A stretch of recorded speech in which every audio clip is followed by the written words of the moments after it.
जय जगन्नाथ आसतु आज बनइबा मेथी सागरे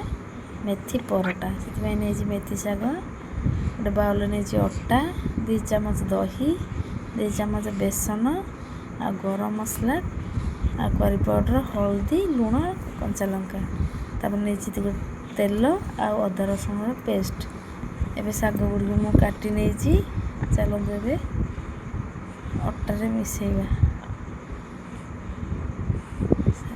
तापर हमें बेसन गुंड मसला गुड़ी सब पकई नेबा तापर हमें दही ताको भी पकई नेबा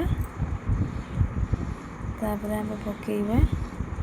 अदा रसुण पेस्ट गोटे चामच हाफ चामच हेल्ले चलो तापर हमें एबे तेल गोटे चामच पकई नेबा तापर एगुड़ी को हमें मिक्स करिकी डो तैयारी करी रखिदेबा तो 10 ରୁ 15 मिनट छाड़ीदेबा तापर बेली नेबा देखो सब गुड़ी को बेली नहीं चलो हमें सेकिबा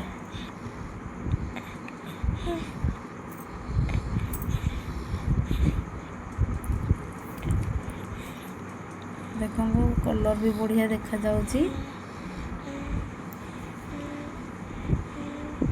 आपको तेल किंबा गुआ घी सेकी खाइबे बहुत बढ़िया लगे गुआ घी सेकिले टिके बेसी भल लगे आ नरम देखिए रोटी बहुत नरम आसो मुझे गोटे देखिए दूसरी केमती कौन नरम अच्छी देखु गोटे परोटा को लेकिन मुझे देखी दूसरी देखु पूरा भांगी भी जाऊँगी एत नरम अच्छी आपण मैंने भी करिकी